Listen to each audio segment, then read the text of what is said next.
warahmatullahi wabarakatuh. Waalaikumsalam warahmatullahi wabarakatuh. Elia. Baik, baik. Pak Kiai, mohon izin nanti sesi Pak Kiai moderatori oleh Bapak Yan Aldo Widianto ya Pak hingga pukul 17.30 ya Pak. Seperti itu.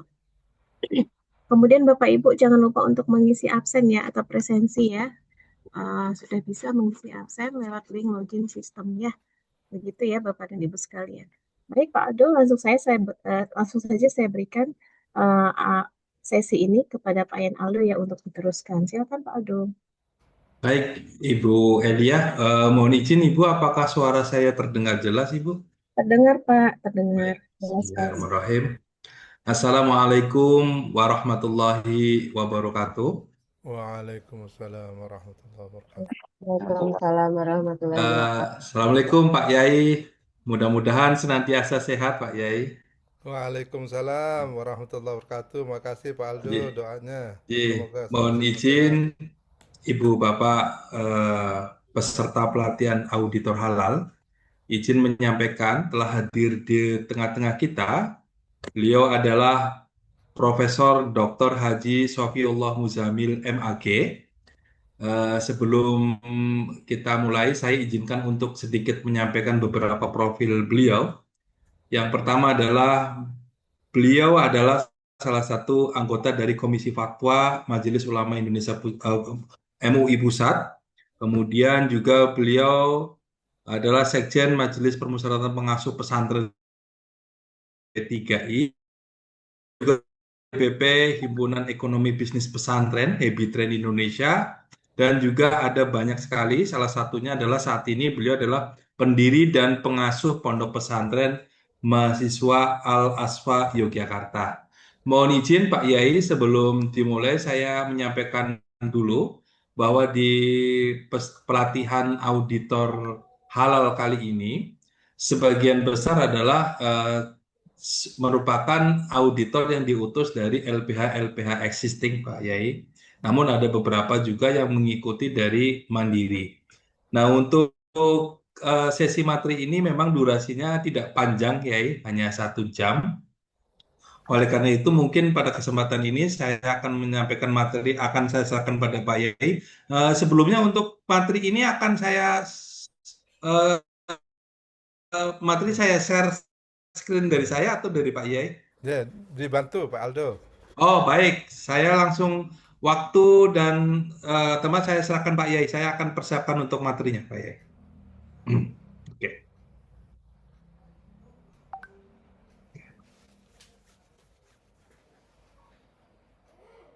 Oke. Apakah sudah tampak, Pak Yai? Baik, Baik, sudah, oke. silakan Pak Yai. Baik, Bismillahirrahmanirrahim. Assalamualaikum warahmatullahi wabarakatuh. Alhamdulillah, wassalatu wassalam. Suara saya kedengaran? Terdengar, Pak Yai. Baik. Alhamdulillah, wassalatu wassalamu ala rasulillah, la hawla wa la quwwata illa billah ma ba'd. Para peserta auditor halal yang saya hormati, wabil khusus dari Halal Institute, ada Pak Aldo dan teman-teman lain yang saya hormati.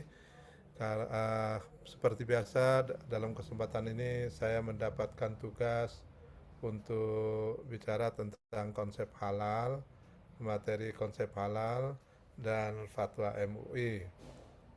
Baik, karena ini apa Bapak Ibu, karena ini materi terakhir ya, mungkin eh, saya usul nanti kita mungkin interaktif aja ya Bapak Ibu. Jadi kalau ada hal yang ingin ditanyakan langsung raise hand aja, minta ke Pak Aldo, atau chat nanti mungkin dibaca oleh Pak Aldo. Nah, itu nanti baru kita tanya jawab aja langsung gitu ya. Tidak perlu nunggu apa sesi terakhir. Mungkin gitu ya, Ye, Pak baik, Aldo ya. siap Pak Yai. Kayaknya ini udah capek tinggal 5 watt semua Baik, ini Pak kayaknya Yai. pesertanya. Baik, Bapak Ibu saya langsung aja. Ini sudah disampaikan oleh Pak Aldo, ada kita bicara tentang fatwa MUI, otomatis kita harus mengenal dulu MUI. Yang pertama yang ingin saya sampaikan dan ingin berkali-kali saya tegaskan, MUI bukan lembaga pemerintah atau underbow dari pemerintah. MUI sama dengan organisasi keagamaan kemasyarakatan yang lain seperti NU, Muhammadiyah, persis seperti Tarbiyah dan sebagainya. Jadi bersifat bottom up, datang dari masyarakat, bukan top down dari bentukan pemerintah. Nah, ini menunjukkan bahwa MUI itu memiliki independensi bersikap ya. Ada dua tugas utama MUI, pertama sebagai Shodiqul Hukumah dan pada sisi yang lain sebagai Himayatul Ummah. Nah, artinya yang ingin saya sampaikan bahwa MUI dalam hal ini independen, tidak bisa dituntun oleh siapapun. MUI akan menyuarakan kebenaran syariat, karena itu yang menjadi tugas pokok. MUI tidak hanya bertanggung jawab mengeluarkan fatwa pada manusia, pada negara, pada bangsa, tapi juga bertanggung jawab kepada Tuhan, ya, kepada Allah Subhanahu wa Ta'ala. Maka sifat independensi ini berdasarkan atas keyakinan kami yang berada di Komisi Fatwa khususnya, keyakinan kami akan kebenaran syariat kami sampaikan. Walaupun itu mungkin ada yang tidak sependapat dan lain sebagainya, bahkan mungkin menentangnya, tapi itu yang kami sampaikan, ya. Karena itu kami tidak bisa diintervensi oleh siapapun. Kalau itu kebenaran yang kita sepakati, ya sudah kita sampaikan. Kebenaran syariat yang kita yakini kita sampaikan. Dalam MUI ada 14 lembaga dan juga ada komisi. Dari 14 dan 14 komisi dan lembaga itu ada dua institusi, yaitu satu disebut Komisi Fatwa, satunya disebut dengan Dewan Syariah Nasional. Keduanya ini yang dalam MUI, struktur MUI memiliki tugas untuk memproduk fatwa, meskipun keduanya berbeda. Ada persamaan, sama-sama bertugas mengeluarkan fatwa, tapi ada perbedaan dalam artian bahwa Komisi Fatwa, ruang lingkup fatwanya itu seluruh aspek kehidupan kebangsaan, keagamaan, kecuali dalam sistem ekonomi dan syariah, keuangan dan ekonomi syariah, ya. Keuangan dan ekonomi syariah itu ada pada wilayah kewenangan Dewan Syariah Nasional. Itu yang membedakan, ya. Jadi dua-duanya, Komisi Fatwa, Dewan Syariah Nasional atau DSN, sama-sama mengeluarkan produk hukum namanya fatwa, ya. Tapi ruang lingkupnya kalau DSN spesifik pada ekonomi dan keuangan syariah. Di luar itu kewenangan dari Komisi Fatwa. Oke, lanjut. Kalau ada yang mau ditanyakan bisa. Nah, sifat dari fatwa itu sendiri bisa bersifat responsif, ya, artinya berdasarkan pertanyaan, penanya, orang yang meminta fatwa itu disebut mustafti, ya. Mustafti, ya, ini, ya. Orang yang bertanya itu disebut mustafti, mengajukan pertanyaan baik secara individu, kelompok, atau lembaga, ataupun institusi apapun, bisa punya hak untuk mengajukan pertanyaan ke Komisi Fatwa, ya. Tapi kalau untuk DSN yang bisa punya legal standing untuk mengajukan pertanyaan hanya DPS, Dewan Pengawas Syariah, yang dibentuk oleh DSN, yang ditempatkan di lembaga keuangan syariah, perbankan ataupun non perbankan, atau biasanya lembaga keuangan negara seperti Kementerian Keuangan, OJK, Bank Indonesia. Itulah yang menjadi mustafti atau orang lembaga yang memiliki legal standing untuk mengajukan pertanyaan permintaan fatwa kepada DSN, ya, terbatas. Nah, itu perbedaan antara Komisi Fatwa dan DSN. Jadi kalau Komisi Fatwa siapapun boleh mengajukan pertanyaan, meminta fatwa, tapi kalau DSN terbatas, ya, hanya DPS, terus DPS dari lembaga keuangan syariah itu, perbankan atau non perbankan, BI, OJK ataupun Menteri Keuangan, ya. Kemudian yang kedua, sifat dari fatwa itu sendiri, kalau yang dikeluarkan Komisi Fatwa itu tidak mengikat, ya, tidak mengikat, non binding, ya, hanya mengikat kepada orang yang tidak memiliki basis agama yang kuat, yang disebut orang awam. Orang awam mengikat ya. Kalau orang yang pintar, yang alim dalam bidang agama, dia memiliki hak untuk meneliti kebenaran dari fatwa itu. Apakah dalil-dalil yang diajukan oleh fatwa itu sudah benar apa tidak, dia boleh mempercayai dan boleh menolaknya ya. Kalau DSN fatwanya itu mengikat ya, binding, mengikat kepada yang meminta fatwa dan juga kepada semua lembaga. Misalnya BPR Syariah di Solo mengajukan fatwa kepada DSN, maka ketika DSN mengeluarkan fatwanya itu berlaku untuk semua BPR Syariah seluruh Indonesia. Nah, itu sifatnya ya.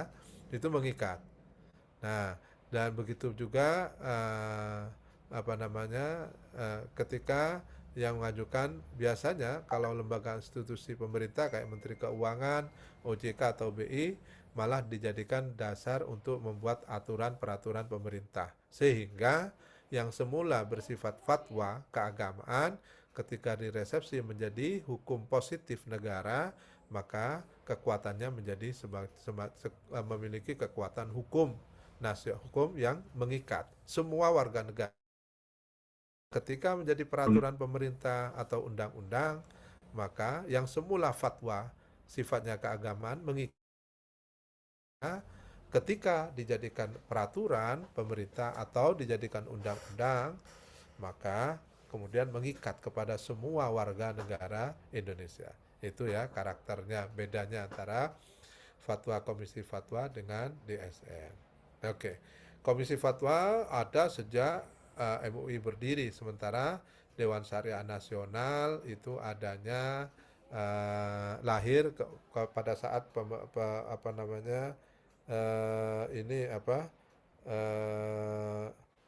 pada saat kepemimpinan dipimpin oleh Yai Ma'ruf Amin ya pada tahun 99. Jadi lahir barusan. Next. Oke, lanjut. Baik, Bapak Ibu, itu sekilas pengenalan tentang MUI ya. Badan Komisi Fatwa yang ada di MUI yang nanti bertugas menentukan status halal dan haram. Produk halal, produk-produk makanan dan minuman, juga kosmetik, obat-obatan, yang kalau makanan dan minuman masuk skala reguler, bukan self declare ya. Kalau self declare tidak masuk ke komisi fatwa ya. Ini semua yang wilayahnya wilayah reguler yang Bapak Ibu nanti audit di lapangan ya, baru kemudian diajukan ke BPJPH hasil auditnya, dan oleh BPJPH nanti disampaikan ke komisi fatwa untuk disidangkan dan ditetapkan status halal dan tidaknya ya. Itu mungkin proses dan prosedurnya. Ini sebelumnya syariat ya, kita berbicara sebelumnya ya, baik, syariat Islam. Baik. Syariat Islam itu apa? Syariat Islam itu adalah ma syara'allahu li'ibadil muslimin minal awamir wan nawahi wal halal wal haram liiqamatil hayatil adilah wa tasrifi masalihin nas. Jadi yang disebut dengan syariah Islam itu adalah segala sesuatu. Nah, ini Bapak Ibu perlu perhatikan ya. Syariat itu apa? Segala sesuatu ketentuan yang berasal dari Allah. Artinya Allah yang menetapkan, bukan ulama, bukan manusia ya, tapi Allah langsung. Apa saja? Minal awamir wan nawahi wal halal wal haram. Ada dalam agama itu, syariat Islam itu isinya itu ada 4 ini. Ya, ada kategori perintah, ada kategori larangan, ada kategori halal, ada kategori haram. 4 ini. Keempat-empatnya minallah. Allah semua yang menentukan. Oh ini halal, oh ini haram, oh ini diperintahkan untuk kita lakukan, oh ini kita dilarang untuk mengerjakan. Itu bukan ijtihad ulama ya, tapi minallah. Allah langsung sampaikan melalui Rasulnya. Ini penting Bapak Ibu distabilu ini pemahaman ini ya. Karena apa? Ada satu keyakinan di kalangan umat Islam, kita harus memiliki kewajiban untuk meyakini syariat Islam itu pasti untuk tujuannya hanyalah untuk Nah, untuk kebaikan dan manfaat manusia, bukan untuk Allah, bukan untuk Tuhan, ya, tapi untuk manusia itu sendiri. Apa yang Allah halalkan itu berarti manfaat untuk manusia. Apa yang Allah haramkan itu berarti mafsadah, madarat bagi manusia, ya. Apa yang Allah perintahkan berarti itu baik. Apa yang Allah larang berarti itu tidak baik. Itu kita harus punya keyakinan, keimanan seperti itu. Allah memerintahkan kita berbuat baik, Allah memerintahkan kita dermawan, perbanyak sedekah, membantu orang lain. Itu pada hakikatnya kebaikan yang akan kita terima sendiri, ya. Kebaikan yang kita lakukan itu pada hakikatnya adalah kebaikan untuk diri kita sendiri, ya. Nah, sebaliknya, kejahatan, kejelekan, larangan yang Allah tentukan, Allah melarang mencuri, Allah melarang korupsi, Allah melarang menipu, dan sebagainya, itu karena apa? Karena itu menimbulkan kerusakan, ya, kerugian, mafsadah. Bukan hanya pada pelaku, tapi juga berefek kepada orang terdekat pelaku, keluarganya, masyarakatnya, dan orang-orang yang dikenal oleh masyarakat terhadap pelaku itu, orang-orang yang dikenal oleh pelaku itu punya imbasnya, punya efek, impact, ya. Kalau yang dia lakukan kebaikan, impactnya juga positif bagi dirinya, bagi keluarganya, bagi masyarakatnya, bagi orang-orang, impact positif. Sebaliknya, kalau melanggar apa yang Allah larang, Allah dan Rasulnya larang, impactnya, kejelekannya, kerugiannya, ya, kehinaannya, sifatnya seperti itu, merugikan, menistakan. Itu kalau kita melanggar aturan Allah, akan dia terima, pelakunya terima, keluarganya akan merasakan juga efeknya. Ya, contoh seperti koruptor itu bukan hanya pelakunya yang terkena, ya, sanksi moral, sanksi sosial, sanksi hukum, gitu ya, belum di akhirat. Itu tidak hanya dia, keluarganya juga ikut kena, gitu ya. Masyarakatnya ikut kena, dianggap tetangganya koruptor, gitu ya. Nah, orang-orang yang kenal dengan dia pun, sahabat-sahabatnya mungkin akan mengaku tidak pernah kenal, ya. Siapa yang bangga jadi sahabatnya, temannya koruptor? Nah, gitu. Jadi, kalau kita menjalankan perintah Allah, kebaikan itu pasti akan kita rasakan, tidak hanya oleh pelaku, tapi oleh keluarga, oleh masyarakat dan lingkungan. Begitupun juga kalau kita melanggar peraturan yang telah Allah tetapkan, kerugiannya, ya, kerusakannya, kenistaannya tidak hanya dirasakan oleh pelaku, keluarganya, masyarakatnya, dan semua orang yang kenal dengan dirinya. Ya, itu. Baik, lanjut. Next. Nah, syariat Islam itu tujuannya ada disebut dengan maqasidus syariah. Ada 5 paling tidak, ya.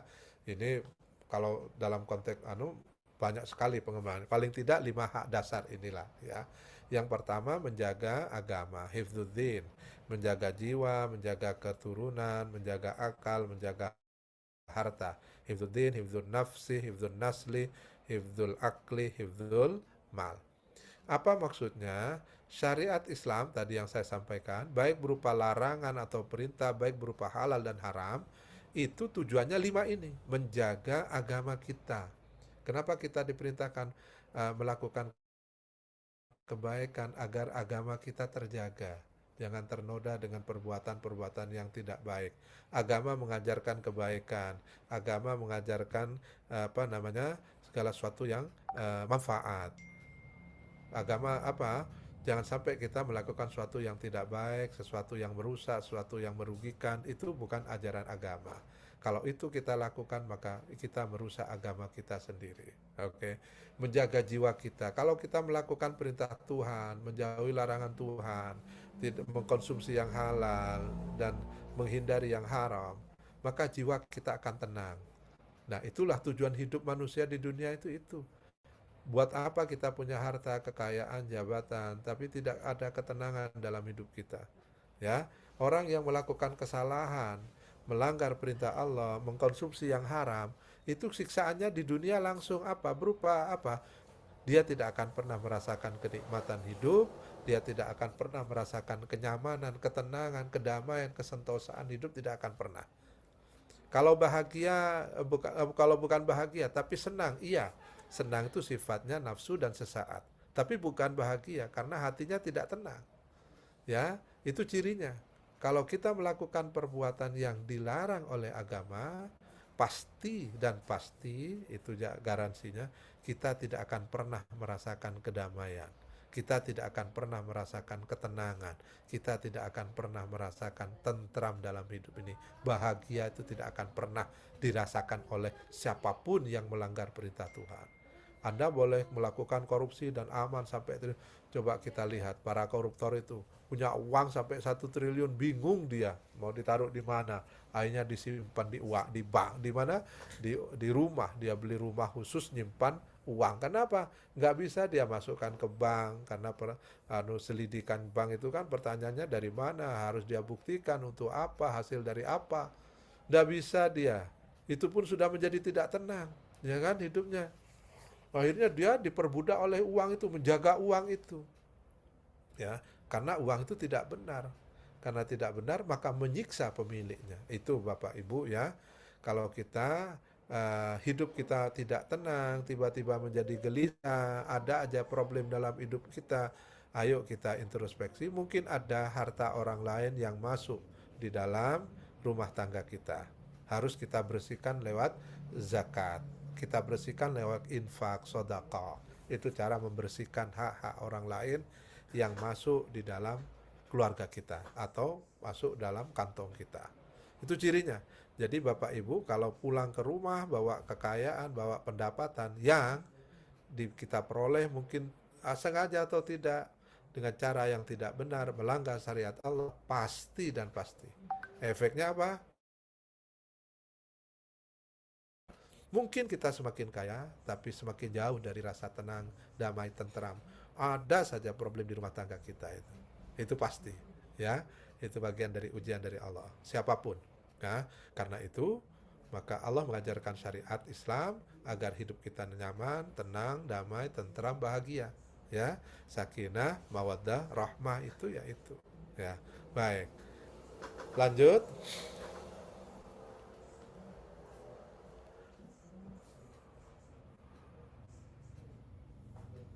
Ya, baik. Dalam hukum Islam itu ada dua kategori. Ada namanya kategori taklifi atau divining law, primary rules. Ada wad'i, declaratory law atau secondary rules. Penyampaian saya diterima nggak ini ya? Saya jadi nggak tahu ini, nggak bisa komunikasi ini. Bisa diterima Bapak Ibu? Terlalu lambat, kurang cepat atau gimana? Sudah bisa diterima? Cukup, cukup, Prof. Ya, cukup, ya? Prof. Pas, Ya. pas. Baik. Langsung aja ya, saya nggak tahu ya. Kalau ada problem langsung raise hand aja ya. Biar kita komunikatif. Baik, ada dua tadi taklifi, ada wada'i. Yang taklifi itu artinya hukum yang melekat kepada setiap mukallaf. Nah, taklifi makanya disebut kallafa yukallifu taklifan.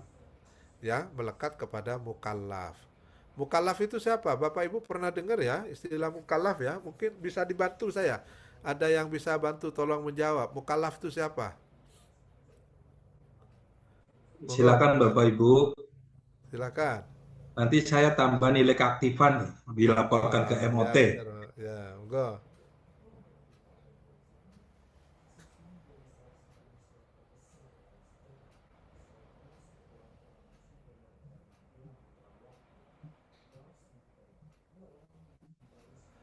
Ada?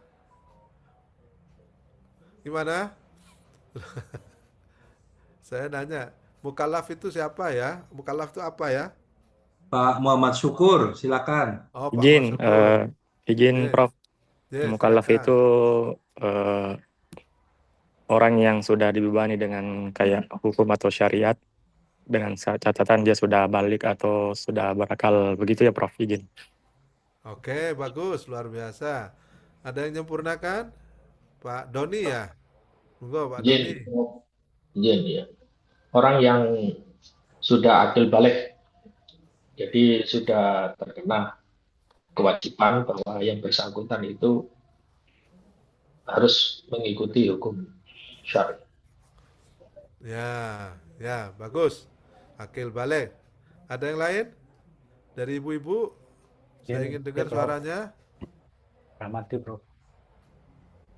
Halo, ibu-ibu? Ada ibu-ibu toh?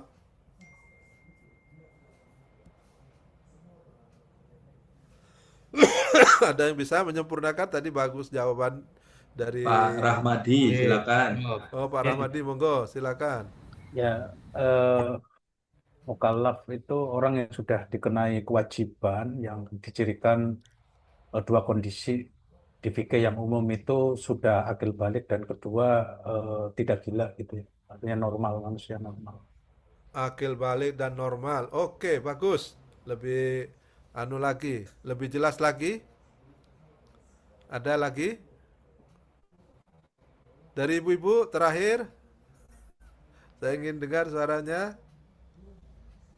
Sama Prof, sama Prof. Ibu-ibu sama. Sama Bak- Prof. Bakal Jadi ya, jadi anggota DPR mukallaf, ini. mohon izin boleh? Silakan, Mohon silakan izin, Ibu. mohon izin boleh Ya, silakan, menambahkan. silakan. Ibu siapa? Ya, mukallaf adalah ini Ibu Dea, Pak. Oke, silakan, Bu Dea. Mungkin orang yang telah memenuhi syarat seperti yang tadi sudah dijelaskan oleh bapak-bapak, berakal sehat, sehat mental, kemudian juga balik, dewasa secara fisik, sehingga diberikan tanggung jawab untuk diberikan atau dibebankan kewajiban hukum agama Islam gitu, seperti itu. Jadi harus apa menjalankan perintah menjalankan perintah-perintah yang memang dipersyaratkan dalam hukum Islam. Seperti itu mungkin. Baik, luar biasa. Ya, menyempurnakan ini. Kalau saya tanya balik, peserta ini, para peserta auditor ini sudah mukallaf semua apa belum ya? Apa ada yang belum? Sudah. Sudah semua ya? Sudah, tuh. Ya, Sudah Bro. sudah Sudah kelewat, Sudah, semua ya? Prof. Baik, baik. Sudah Luar mau biasa. expire. sudah kelewat. Ya, ya. Aduh, sudah expire saya enggak nih. Udah, mukallaf nggak ada expirednya ya. Ya, baik. Mukallaf itu betul. Yang orang disebut mukallaf itu 3 Bapak Ibu ya. Syaratnya 3. Orang baru disebut mukallaf itu syaratnya 3. Betul, akal. Berakal itu maksudnya normal ya, tidak gila. Yang kedua, balik. Balik itu secara biologis ya. Kalau laki-laki ditandai dengan mimpi, perempuan dengan headnya itu ya. Dan perubahan biologis. Dan yang terakhir, yang terpenting juga, ya semuanya 3 elemen ini penting semuanya. Dia harus muslim ya. Itu harus disebut. Dia, kalau dia akil, balik, tapi tidak muslim, ya bukan mukallaf. Bapak Ibu ya. Ya, dia muslim berakal tapi belum balik juga tidak mukallaf. Dia balik muslim tapi tidak akalnya tidak normal juga tidak mukallaf. Jadi 3 syarat ini orang disebut mukallaf. Apa konsekuensinya? Tadi sudah disebutkan 5 hukum ini melekat pada semua orang ketika masuk fase mukallaf, maka automatically 5 hukum ini langsung melekat. Artinya ketika Bapak Ibu masuk fase ini, anak putra putri Bapak Ibu masuk fase ini, maka harus diingatkan 5 hukum ini melekat. Dia sudah bukan lagi anak-anak yang terbebas dari beban hukum. Tapi dia setiap perbuatannya, setiap perkataannya, setiap tindakannya itu akan dinilai sebagai perbuatan hukum. Gitu ya. Dia berbicara itu akan dinilai. Bicaranya itu masuk kategori wajib, sunnah, mubah, makruh atau haram. Ya, dia makannya itu masuk mubah, wajib, makruh, sunnah atau haram. Nah, dia tidur pun juga ada yang seperti itu Bapak Ibu. Tidurnya mukallaf itu juga ada hukumnya, tidak sembarang tidur. 24 jam, 24 hours ya. 24 jam mukallaf itu dinilai ya. Masuk perbuatannya itu dianggap semua perbuatan perbuatan hukum yang punya aspek nilai hukum, apakah wajib, apakah sunnah, apakah mubah, makruh atau haram ya. Apakah ada tidur itu haram? Ada. Kalau makan haram ada, makan wajib ada, sunnah ada, semuanya ada. Tidur haram itu seperti apa? Tidurnya orang yang sudah masuk waktunya sholat Misalnya subuh sudah adzan, dia dengar adzan, tidak langsung sholat tapi tidur. Nah, ketiduran akhirnya bablas sampai duha atau sampai duhur. Tidurnya orang yang sudah jelas masuk waktu sholat, kemudian dia bablas tidak sholat, itu tidurnya masuk kategori haram. Gitu ya. Nah, tidur haram itu seperti itu. Sudah masuk waktunya sholat, nggak langsung sholat. Malah tidur-tiduran, akhirnya ketiduran betul. Itu ya. Atau sengaja tidur, malah itu malah dosa besar ya. Jadi menyengaja untuk tidak sholat namanya gitu ya. Itu. Jadi kita semua dinilai, makanya kita harus hati-hati. Mulai sekarang Bapak Ibu harus diingatkan putra-putrinya yang sudah masuk fase pubertas ini, masuk mukallaf ini harus diingatkan. Dia harus wala taziru waziratun wizra ukhra. Kalau dia sebelum mukallaf, tanggung jawab itu ada di orang tua. Tapi ketika dia sudah mukallaf, maka tanggung jawabnya sudah ada pada dirinya sendiri. Sudah lepas orang tua. Ya, orang tua cuma punya kewajiban membimbing, mengarahkan, mendidik anak itu ya ke jalan yang baik dan benar. Oke. Jadi ada wajib, ada makruh, ada sunnah, mandub, mubah dan haram. Oke. Lanjut, ada kemudian hukum wada'i. Wada'i itu artinya causality ya. Kalau ada sebab, ada syarat, ada penghalang, hukum asal dan keringanan, ada sah dan batal. Kalau saya sebut ini sebab, tadi saya contohkan misalnya definisi sebab itu, kalau saya tanya sama Bapak Ibu, kira-kira ya menurut Bapak Ibu yang menjadi sebab sholat itu wajib itu apa? Kita wajib sholat itu sebabnya apa? Menurut Bapak Ibu? Ada yang bisa jawab? Perintah. Perintah. Karena perintah. Perintah. Oke. Perintah. Kita wajib sholat. Sebabnya karena ada perintah. Oke, yang lain?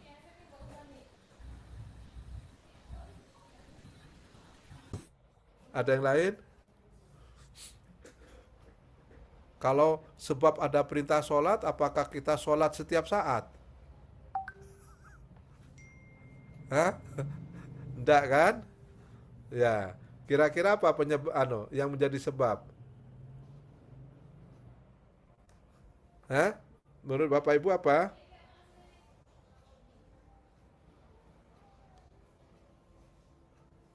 Halo? Loh, kok malah macet?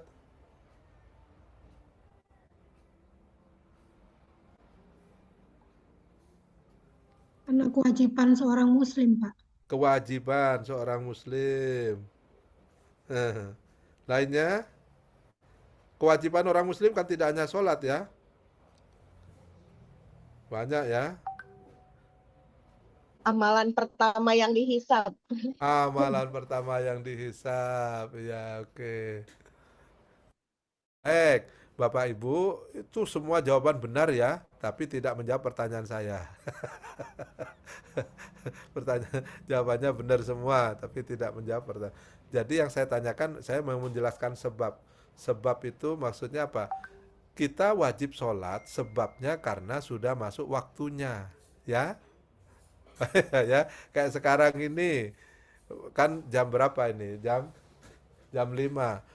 Kalau boleh nggak saya sholat maghrib? Kan diperintah sholat. Boleh nggak menurut Bapak Ibu?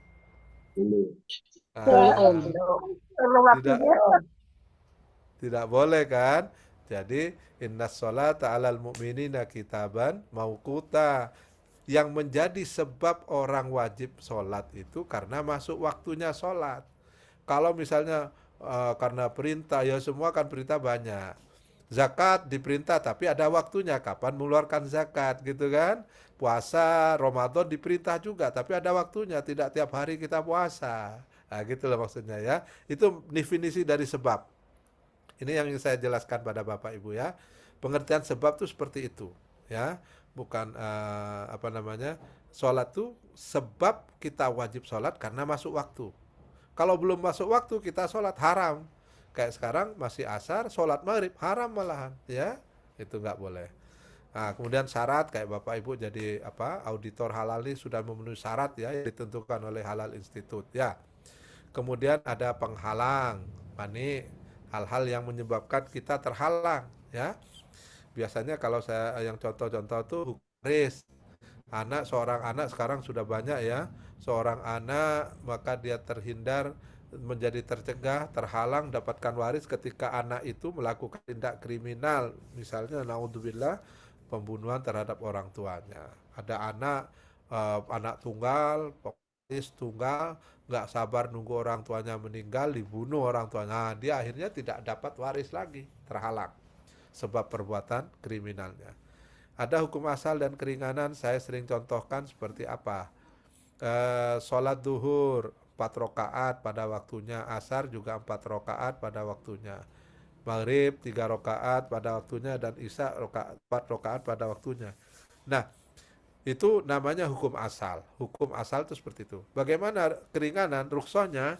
Duhur boleh kita kerjakan di waktu asar, atau asar boleh kita kerjakan di waktu duhur. Itu namanya apa itu, Bapak Ibu? Kita mengerjakan sholat Rukhsah. duhur di waktu Rukhsah. asar, dan asar kita sholat di waktu namanya Jamak takdim atau jamak Ya, takdim. alhamdulillah jamak takdim kalau Jamak asar takdim. disolatkan di duhur, takhir kalau duhur sholat dengan asar. Ya. Nah, kalau dipotong jadi 2 rakaat duhurnya namanya Jamak dan qashar. jamak qashar ya.